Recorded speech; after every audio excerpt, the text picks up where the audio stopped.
نستعينه ونستغفره ونؤمن به ونتوكل عليه ونعوذ بالله من شرور أنفسنا ومن سيئات أعمالنا من يهده الله فلا مضل له ومن يضلله فلا هادي له ونشهد أن لا إله إلا الله وحده لا شريك له ونشهد أن سيدنا ومولانا محمدا عبده ورسوله أما بعد فقد قال الله تعالى في كلامه المجيد أعوذ بالله من الشيطان الرجيم بسم الله الرحمن الرحيم سبحان الذي أسرى بعبده ليلا من المسجد الحرام إلى المسجد الأقصى الذي باركنا حوله لنريه من آياتنا إنه هو السميع البصير صدق الله العظيم. وقال بعض العلماء الصلاة معراج المؤمنین. میرے محترم اور معزز سامعین کرام،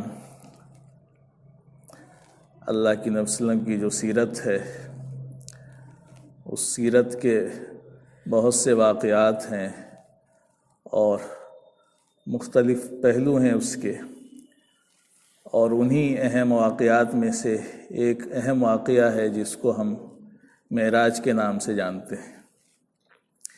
تو معراج کا واقعہ جو ہے وہ بڑا مشہور ہے، اور اس کے ساتھ ساتھ ہمارے معاشرے میں بہت سی چیزیں اپنی طرف سے بھی داخل اور شامل کر دی گئی ہیں جو ہمارے دین سے تعلق نہیں رکھتی ہیں، نہ قرآن و حدیث میں اس کا ثبوت ملتا ہے. لیکن بہرحال یہ معاملہ ایسا ہی ہوتا ہے کہ جو چیزیں واقعات جو پیش آتے ہیں وہ آگے بڑھتے رہتے ہیں اور لوگ اپنی طرف سے اس میں چیزیں شامل کرتے رہتے ہیں.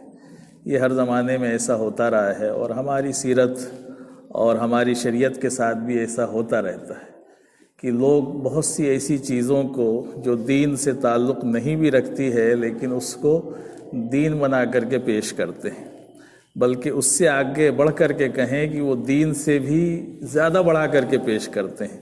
یعنی جن کے ہاں نماز کی اہمیت نہ ہو، روزے کی اہمیت نہ ہو، ان کے نزدیک ان چیزوں کی اہمیت بہت زیادہ ہوتی. ایک وقت کی نماز نہ پڑھتے ہوں، رمضان کا مہینہ آ جائے ایسے ہی نکل جائے، لیکن وہ سنی سنائی باتیں، ایسی چیزیں جن کی کوئی حقیقت نہ ہو، جن کے کوئی دلائل نہ ہوں صحابہ سے، نہ اللہ علیہ وسلم سے، نہ قرآن سے، نہ حدیث سے، نہ ہماری فقہ کی کتابوں میں وہ چیزیں موجود ہوں، لیکن وہ لوگوں میں رائج ہوتی ہیں، بس سنی سنائی چیزیں ہوتی ہیں. تو بہرحال جہاں تک معراج کا تعلق ہے، تو معراج کا جو واقعہ ہے سیرت کا بہت ہی اہم واقعہ ہے، اور اللہ علیہ وسلم کے لیے ایک بڑی فضیلت کی بھی چیز ہے اور ایک بڑی اعزاز کی بھی بات ہے. اور جب اللہ علیہ وسلم کے لیے اعجاز اور فخر کی چیز ہے تو پوری امت کے لیے فخر کی چیز ہے کہ ہم اللہ کے وسلم کے امتی ہیں، اور اللہ کے وسلم کو جو مقامات حاصل ہوئے، ان کو جو فضیلتیں حاصل ہوئیں، اس پر ہمیں فخر کرنے کا پورا حق حاصل ہے. تو انہی واقعات میں سے بڑا اہم واقعہ ہے سیرت کا، جس کو ہم معراج کہتے ہیں. اور معراج کا واقعہ بڑا مشہور ہے. یہ ہجرت سے جو ہے تقریباً 2 سال پہلے یہ واقعہ پیش آیا، اور اس کے بارے میں 2 طرح کی روایتیں ملتی ہیں. ایک روایت تو یہ ملتی ہے کہ جب اللہ علیہ وسلم کو معراج کرائی گئی تو اس وقت آپ جو ہے حضرت ام ہانی رضی اللہ عنہ جو ہیں، جو حضرت علی کی بہن ہیں اور آپ کی بھی بہن لگیں گی، آپ کے چچا کی لڑکی ہیں، تو آپ ان کے گھر میں موجود تھے، اور اچانک رات میں چھت پھٹی، حضرت جبریل علیہ السلام تشریف لائے اور آپ کو جگایا اور آپ کو لے کر کے وہاں سے مسجد حرام تشریف لے گئے. اور دوسری روایت یہ ملتی ہے کہ نہیں، آپ وہیں تھے، حرم شریف میں ہی تھے، اور وہیں پہ حضرت جبریل علیہ السلام تشریف لے آئے. بہرحال دونوں کا امکان ہے. یہ بھی ہو سکتا ہے کہ وہ روایتیں جن لوگوں نے نقل کی ہیں حرم شریف سے، تو انہوں نے پیچھے کے حصے کو چھوڑ دیا ہو، اس لیے دونوں چیزیں پیش آئی ہوں کہ پہلے آپ یہاں تھے پھر وہاں گئے. تو اس میں کوئی ایسی چیز نہیں ہے. تو بہرحال یہ واقعہ پیش آیا کہ اللہ علیہ وسلم کو جو ہے یہ اعزاز دیا گیا کہ آپ کو آسمانی سفر کرایا گیا، جو کسی کے ساتھ نہیں پیش آیا. یعنی 1,24,000 اس سے کم یا زیادہ جو بھی انبیاء کرام اس دنیا میں آئے کسی کو یہ مقام حاصل نہیں ہوا تھا۔ حضرت موسیٰ کو ایک مقام حاصل ہوا تھا کہ بس طور پہ اللہ نے ان سے بات کی تھی، تو وہ بہت بڑا مقام تھا جس کی وجہ سے حضرت موسیٰ کو کلیم اللہ کہا جاتا ہے، اللہ سے بات کرنے والے۔ تو بہرحال ان کی گفتگو ہوئی تھی، لیکن باقاعدہ اللہ کے پاس جانا، آسمان پر جانا، یہ اعزاز کسی کو نہیں حاصل ہوا۔ یہ صرف اور صرف ہم سب کے آقا جناب محمد الرسول اللہ صلی اللہ علیہ وسلم کی ذات ایسی تھی جن کو یہ مقام حاصل ہوا۔ تو اس روایتوں میں آتا ہے، جو تفصیلی روایتیں ہیں، بخاری شریف میں بھی ہے اور مسلم شریف میں بھی ہے، دونوں میں یہ روایتیں موجود ہیں جو اہم روایتیں ہیں، اور باقی جو کتابیں حدیث کی اس میں اور زیادہ دوسرے انداز سے تفصیلات موجود ہیں۔ تو ان روایتوں کے مطابق یہ آتا ہے کہ اللہ علیہ وسلم کو جب حرم شریف میں تھے آپ، وہاں پر آپ کو جگایا گیا، آپ کو بتایا گیا کہ آپ کو جو ہے آسمانی سفر پہ چلنا ہے، اللہ نے آپ کو بلایا ہے۔ اس کے بعد جو ہے وہاں پر آپ کے شق صدر کا واقعہ پیش آیا۔ اس سے پہلے بھی کئی بار یہ واقعہ پیش آ چکا ہے، شق صدر کا بچپن میں بھی ہوا۔ تو یہ آپ کے ساتھ کیا گیا کہ آپ کے سینے مبارک کو چاک کیا گیا اور اس کو جو ہے زمزم سے آپ کے دل کو دھویا گیا، اور بھی بہت سی روایتیں ہیں کہ کچھ حکمت اور ایمان کی چیزیں لائی گئی تھیں، وہ آپ کے اندر رکھی گئیں۔ ساری کرنے کے بعد پھر پہلی حالت میں آپ ہو گئے، صحیح ہو گئے، سب صحیح ہو گیا، اور اس کے بعد آپ کو وہاں سے آپ کا سفر شروع ہوا۔ تو سفر کے لیے ایک سواری لائی گئی تھی، ایک سواری حضرت جبریل علیہ السلام نے منگائی، جس پر سوار ہو کر کے آپ کو جانا تھا، جس کو ہم براق کہتے ہیں، مشہور ہے، براق کہتے ہیں۔ براق بنا ہے برق سے، برق کہتے ہیں عربی میں اس بجلی کو جو چمکتی ہے آسمان سے۔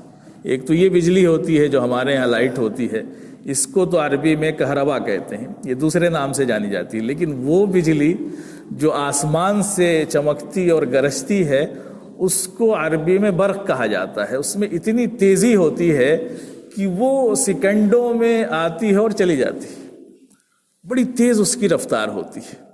تو اس لیے وہ جو سواری حضرت جبریل علیہ السلام لائے تھے اس کو براق کہا جاتا ہے، یعنی اس کی رفتار ایسی تھی جیسے کہ بجلی ہوتی ہے۔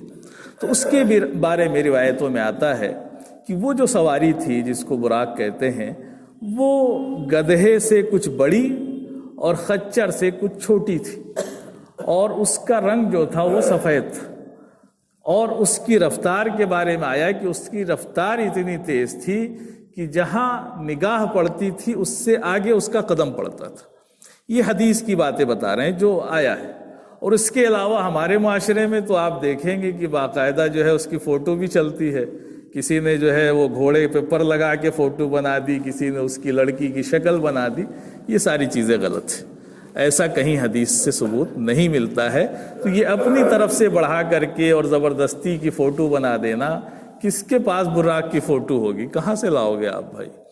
تو کسی کے پاس نہیں ہے، وہ اللہ علیہ وسلم کی آنکھوں ہی میں وہ تصویر تھی اور آپ ہی جانتے تھے۔ تو آپ نے جو بات بتائی اس کے بارے میں بس اتنی ہی ہم نقل کر سکتے ہیں۔ تو اس کے بارے میں چونکہ روایت میں آیا کہ وہ سواری گدھے سے کچھ بڑی اور خچر سے کچھ چھوٹی تھی، اس کا رنگ سفید تھا، اس کی رفتار اتنی تیز تھی کہ جہاں نگاہ جاتی تھی اس سے آگے یا وہاں پر اس کا قدم پڑتا تھا۔ تو سفر شروع ہوا، تو دو سفر ہوئے۔ ایک سفر ہوا مسجد حرام سے مسجد اقصی تک، جس کو قرآن نے بیان کیا کہ سبحان الذی اسری بعبدہ لیلا من المسجد الحرام الی المسجد الاقصی۔ اللہ تعالیٰ نے صاف لفظوں میں بیان کیا۔ سب سے پہلے تو کہا کہ دیکھو اللہ کی پاکی بیان کرو، سبحان الذی، پاکی بیان کرو، کس کی؟ اس اللہ کی جس کے علاوہ کوئی دنیا کی طاقت یہ کام کر ہی نہیں سکتی تھی۔ تو سب سے پہلے تو اللہ کی پاکی بیان کرو۔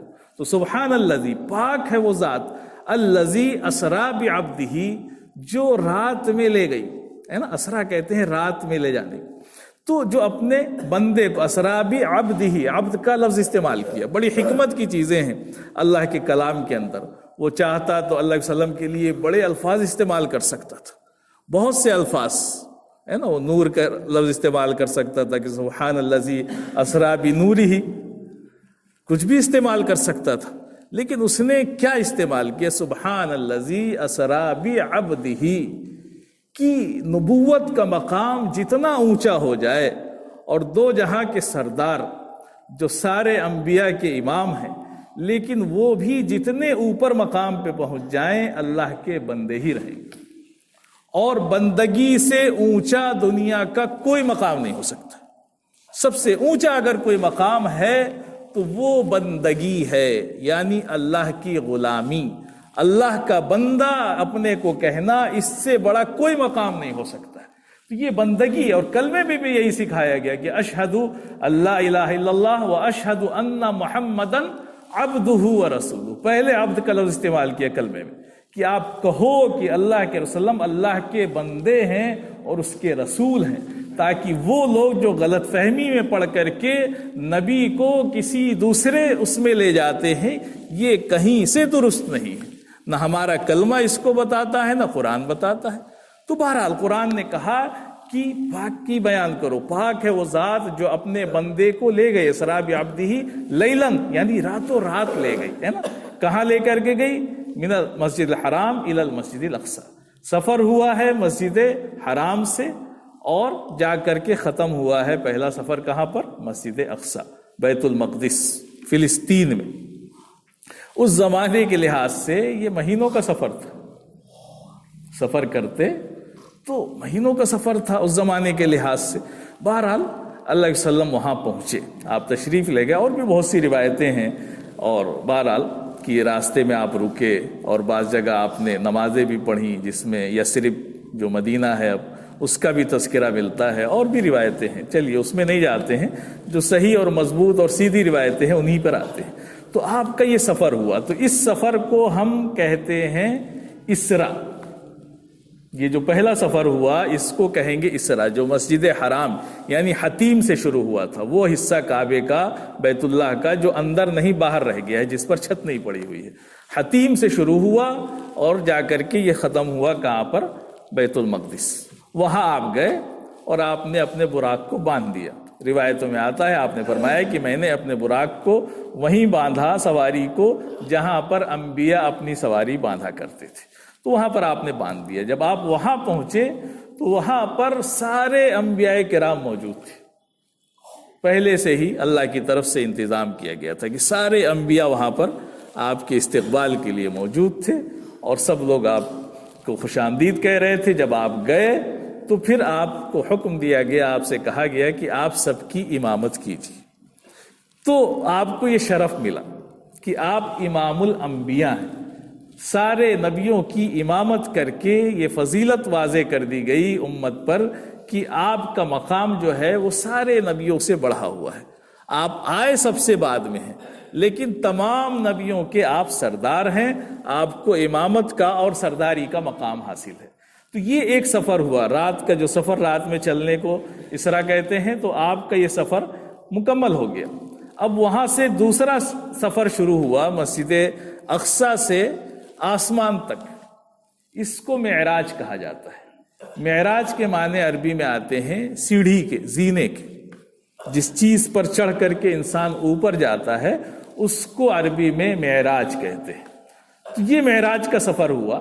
اب اصطلاح میں ہم بس یہی کہیں گے کہ اللہ علیہ وسلم کو جو نیچے سے اوپر لے جایا گیا یہی معراج ہے، اسی لیے اس کا نام معراج پڑھا۔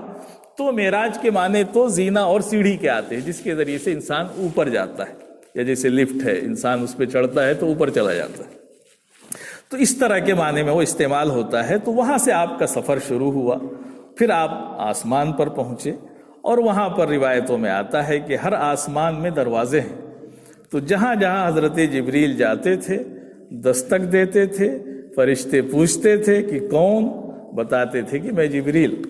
پوچھتے تھے آپ کے ساتھ کون ہیں، تو بتاتے تھے کہ یہ ہمارے ساتھ اللہ کے وسلم ہیں، محمد رسول اللہ صلی اللہ علیہ وسلم ہیں۔ تو ان کو بلایا گیا ہے؟ ہاں بلایا گیا ہے، یعنی ڈیوٹی ہے فرشتوں کی۔ وہ کوئی عالم الغیب نہیں ہے کہ وہ پہلے ہی سمجھ جائیں کیا ہو رہا ہے، کچھ نہیں پتا ہے۔ ہاں ان کو بتایا جاتا دروازے پہ، ان کی ڈیوٹی لگی ہے۔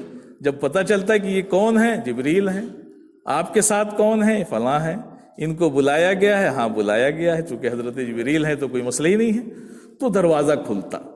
پھر پوری روایتیں ہیں کہ آپ وہاں سے گئے، پہلے آسمان پر آپ کی ملاقات ہوئی حضرت آدم علیہ السلام سے، دیکھا کہ ایک بڑے میاں بیٹھے ہوئے ہیں، پوچھا حضرت جبریل سے کہ یہ کون ہے، تو بتایا کہ یہ حضرت آدم علیہ السلام ہیں جن کی آپ اولاد ہیں۔ اسی طرح سے ساتواں آسمان پر یہی سلسلہ چلا کہ آپ دوسرے آسمان پر گئے، وہاں بھی فرشتوں نے روکا، وہاں بھی پوچھا کہ کون، وہاں بھی وہی جواب ہوا، پھر گئے، اور اسی طرح سے آپ گئے، اور ہر آسمان پر مختلف انبیاء کرام سے آپ کی ملاقاتیں ہوئیں، حضرت عیسیٰ علیہ السلام سے، حضرت یوسف علیہ السلام سے، حضرت ادریس علیہ السلام سے، حضرت یحییٰ علیہ السلام سے، اور آخری آسمان پر حضرت ابراہیم علیہ السلام سے، ان سب لوگوں سے ملاقاتیں ہوئیں۔ بہرحال یہ سفر طے ہوا، اور اس کے بعد اللہ علیہ وسلم کو اس مقام تک پہنچا دیا گیا جس کو سدرۃ المنتہا کہا جاتا ہے۔ تو سدرۃ المنتہا، سدرہ کے معنی آتے ہیں بیری کے درخت کے، سدرہ کہتے ہیں عربی میں بیری کے درخت کو، تو وہ مقام ہے ایک، اور منتہا کہتے ہیں آخری حد کو، کہ جس سے اوپر کوئی حد نہیں، اب ختم معاملہ، وہ انتہا ہے۔ تو وہ جگہ ایسی ہے جن کو جو ہے جس سے اوپر نہیں جا سکتے، اس سے اوپر جانے کی کسی کو اجازت نہیں ہے، تو اس سے اوپر یعنی وہاں پہنچ کر کے حضرت جبریل نے بھی ساتھ چھوڑ دیا، پھر اللہ علیہ وسلم کو اس سے بھی اوپر لے جایا گیا، اور پھر باقاعدہ آپ کی اللہ تبارک و تعالیٰ سے ملاقات ہوئی، باقاعدہ آپ نے اپنی آنکھوں سے اللہ تعالیٰ کا دیدار کیا، آپ سے باتیں ہوئیں۔ اب اس کے بارے میں کوئی روایتیں نہیں، اسی لیے کہا جاتا ہے کہ وہاں تو کرامن کاتبین بھی نہیں تھے، یعنی وہ فرشتے جو ہمارے کندھوں پر ہوتے ہیں، جو ہماری ایک ایک چیز کو لکھ لیتے ہیں، نوٹ کر لیتے ہیں، ہے نا، جو بھی زبان سے لفظ نکلتا ہے وہ ان کے ہاں لکھ لیا جاتا ہے، وہ فرشتے بھی نہیں تھے، انہوں نے بھی ساتھ چھوڑ دیے، اس لیے کہ ان کو بھی اجازت نہیں ہوگی اوپر جانے کی، تو وہاں کوئی نہیں تھا، صرف اللہ کی اور اللہ علیہ وسلم کی ملاقات ہوئی، اور کیا راز و نیاز کی باتیں ہوئی، اب اس کے بارے میں تفصیلات نہیں ہیں حدیث میں۔ بہرحال اللہ سے ملاقات ہوئی، یہاں تک کی روایتیں ہیں۔ ہاں اب یہ ہے کہ اوپر سے جب واپس آئے تو آپ کو اللہ کی طرف سے ایک تحفہ ملا، یہ تو ایک اعزاز تھا نا اللہ علیہ وسلم کا، بہت بڑا اعزاز تھا اللہ کی طرف سے، کہ جو آپ نے مکے میں پریشانیاں، غم، تکلیفیں برداشت کی تھیں، گھر سے بھی اور باہر سے بھی، کہ آپ یتیم پیدا ہوئے تھے، اور اس کے بعد آپ کے چچا، آپ کے دادا سب چھوڑ کر کے چلے گئے، ایک آخری غمخوار تھی حضرت خدیجہ، وہ بھی ساتھ چھوڑ کے چلی گئیں، اور پھر جو ستایا گیا آپ کو اور جس طرح کی تکلیفیں پہنچائی گئیں، تو آپ کو اعزاز دیا گیا آپ کے غم کو ہلکا کرنے کے لیے۔ تو یہ آسمان کا سفر تھا، اللہ نے آپ کو بلایا تھا، وہاں ملاقاتیں ہوئیں، کیا باتیں ہوئیں، لیکن بہرحال اللہ نے کچھ تحفے دیے اللہ علیہ وسلم کو، اس میں سے ایک اہم تحفہ ہے جس کو ہم نماز کہتے ہیں، کہ اللہ کی طرف سے نماز ملی اللہ علیہ وسلم کو تحفے میں، اس لیے کہ اللہ علیہ وسلم یہ چاہتے تھے، اللہ یہ چاہتا تھا کہ جب نبی کو اعزاز ملا تو امت کو بھی اعزاز ملے نا، امت کو بھی کچھ شرف حاصل ہو، تو اسی لیے کیا کہا جاتا ہے کہ الصلاۃ معراج المومنین، نماز جو ہے وہ ایمان والوں کی معراج ہے۔ ایک معراج اللہ علیہ وسلم نے کی تھی، یعنی اللہ سے ملاقات کی تھی، اور ایک ایمان والوں کی اللہ سے ملاقات ہوگی تو کب ہوگی؟ نماز میں ہوگی۔ یہ نماز ہی ایمان والوں کی معراج ہے، کہ نماز جب بندہ پڑھتا ہے تو نماز میں اللہ سے اس کی مناجات ہوتی ہے، اللہ سے بات ہوتی ہے، وہ کہتا ہے الحمدللہ رب العالمین، اے اللہ تمام تعریف تیرے ہی لیے ہے، وہ باتیں کرتا ہے، اللہ سے مناجات ہوتی ہے، اور سجدے میں جا کر کے تو وہ اپنی آخری انتہا کر دیتا ہے، وہ رگڑتا ہے اپنی پیشانی کو کہ اے اللہ میں تیرے قدموں میں حاضر ہوں، اور روایتوں میں آتا ہے کہ بندہ سب سے زیادہ قریب اللہ سے سجدے کی حالت میں ہوتا ہے، اس سے زیادہ قریب کبھی نہیں ہوتا، اسی لیے سجدے کی دعائیں بھی بڑی مقبول ہوتی ہیں، کہ بندہ دعائیں مانگتا ہے لیکن جب کیفیت طاری ہوتی ہے تو سجدے میں ناک رگڑ کر کے اللہ سے توبہ کرتا ہے اور معافی مانگتا ہے، تو سجدے میں بھی دعائیں کی جاتی ہیں۔ تو بہرحال یہ ایمان والوں کی معراج ہے، تو آپ کو یہ تحفہ ملا، وہاں پر اور بھی تحفے ملے، سورہ بقرہ کی جو آخری آیتیں ہیں، آمن الرسول سے ختم سورت تک، یہ تحفہ بھی آسمان پر ملا، یہ وہیں پہ نازل ہوئی آیتیں، تو یہ آیتیں بھی آپ کو ملی، جس کی بڑی فضیلت ہے کہ رات میں انسان پڑھ لے شام کو تو رات بھر وہ محفوظ رہے گا، اور بڑے فضائل آئے ہیں اس کے۔ تو یہ تحفے ملے، تو جب وہاں سے واپس آ رہے تھے تب ملاقات ہو گئی حضرت موسیٰ علیہ السلام سے، تو حضرت موسیٰ علیہ السلام نے پوچھا تو بتایا کہ یہ تحفہ ملا ہے میری امت کے لیے جس کو میں لے کر کے جا رہا ہوں. کیا تحفہ ملا ہے؟ نماز کا تحفہ ملا. پوچھا کتنی وقت کا؟ کہا کہ 50 نمازوں کا. تو حضرت موسیٰ علیہ السلام نے کہا کہ 50 نمازیں؟ کہا کہ میری بات مانیے اور واپس جائیے اور جا کے اللہ سے درخواست کیجئے کہ کم کر دیں. آپ کی امت پڑھ نہیں پائے گی. مجھے تجربہ ہے، میں اپنی امت کو چھوڑ کر کے آیا ہوں اور مجھے پتا ہے کہ یہ آپ کی امت پڑھ نہیں پائے گی. آپ واپس جائیے اور جا کر کے کمی کا مطالبہ کریے. تو اب اس سلسلے میں 2 طرح کی روایتیں آتی ہیں. ایک یہ ہے کہ آپ گئے تو 10 نمازیں معاف ہوئیں ایک بار میں، اور دوسری روایتوں میں 5 کا ہے. تو اگر 5 نمازیں معاف ہوئی ایک بار میں تو آپ گویا کہ 9 مرتبہ گئے. یعنی آپ جاتے تھے پھر آتے تھے. حضرت موسیٰ پوچھتے تھے کہ کتنی معاف ہوئی؟ بتایا 5. کہا بس، کہا پھر جائیے. تو اگر 5 معاف ہو رہی تھی تو 9 مرتبہ گئے. پھر آخری مرتبہ جب حضرت موسیٰ نے کہا کہ 5 بچی ہیں، جب بچی کہا کہ پھر جائیے. کہا کہ نہیں، اب تو مجھے بڑی شرم آتی ہے، اب میں نہیں جاؤں گا اس سے زیادہ. تو اللہ علیہ وسلم پھر نہیں گئے. یا 10 کی روایتوں کو مانے تو 4 مرتبہ آپ گئے اور اس کے بعد نہیں گئے آپ. تو یہ تحفہ ملا امت کو. لیکن اللہ نے ثواب 50 کا ہی رکھا. رکعتیں کم ہوئی، تعداد کم ہوئی، یعنی نماز تو گھٹا دی اللہ نے کہ 50 سے کر دی 5، لیکن اس کا ثواب وہی رکھا کہ اگر 5 نمازیں پڑھیں گے تو 50 نمازوں کا ہی ثواب ملے گا. ثواب میں اللہ نے کوئی کمی نہیں کی. تو یہ تحفہ ملا، بڑا عظیم تحفہ ہے نماز کا تحفہ جو معراج میں ملا، یعنی اللہ سے ملاقات میں ملا. تو ایمان والوں کو اصل تو یہ ہے کہ ٹھیک ہے معراج کا واقعہ جو ہے، لیکن اس سے جو ہمیں چیزیں ملتی ہیں. ٹھیک ہے آپ وہاں سے واپس آ گئے، واپس آنے کے بعد پھر آپ وہیں پہنچے مسجد اقصی، پھر وہاں سے آپ مکہ آ گئے اور اللہ کی طرف سے ایسا انتظام ہوا کہ گویا کے وقت کو روک دیا گیا. ورنہ آپ کو اندازہ نہیں ہے کہ یہ کتنے سالوں کا سفر ہو رہا، اندازہ نہیں. بہت سے علماء نے بہت سی تحقیقات لکھی. بعض لوگوں نے کہا کہ یہ تو 18,000 سال کا، اور پتہ نہیں کتنی تعدادیں لکھی یہ سفر ہوگا اگر گنا جائے. اس لیے کہ یہاں سے آسمان، پھر آسمانوں میں جو دوریاں ہیں ان کو طے کرنا یہ انسان کے بس کی بات نہیں ہے، تصور نہیں کر سکتا. تو یہ سفر سب ہوا رات میں.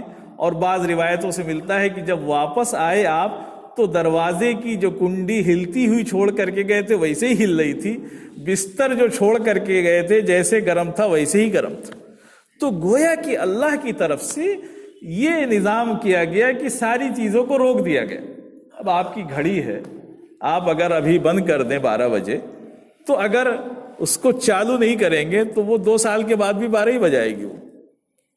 تو یہ ساری گھڑی تو اللہ کے ہاتھ میں ہے، اس نے روک دیا چاہے وہ جتنے سالوں کا سفر رہا ہو. لیکن اللہ نے روک دیا تو وقت ویسے ہی رکا رہا، وہ رات جو ہے ویسے ہی رکی رہی. سونے والے سمجھتے ہیں صبح اٹھ کے کہ بس اتنی ہی دیر میں اٹھ گئے. تو یہ اللہ کا نظام ہوا. اور اللہ قادر مطلق ہے، وہ جو چاہے کر سکتا ہے.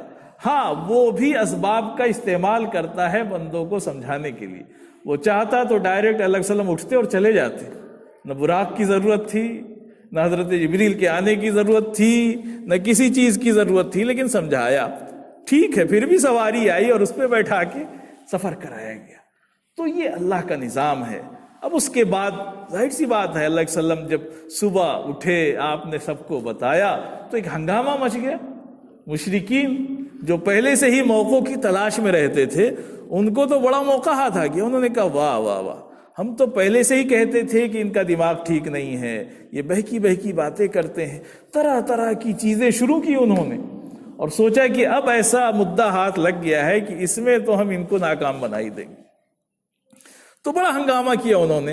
اور اس ہنگامے میں حضرت بکر صدیق کے پاس پہنچے کہ چلو وہی ان کے سب سے پکے دوست ہیں، انہی سے جا کے بتاتے ہیں کہ دیکھو یہ ایسی ایسی باتیں بتا رہے ہیں کہ ایک رات میں یہاں سے جو ہے فلسطین بھی چلے گئے، بیت المقدس، آسمان، ساتوں آسمان کی سیر کر آئے، اللہ سے ملاقات کر لی، جنت دوزخ سب دیکھ کر کے چلے آئے اور رات بھی نہیں ختم ہوئی.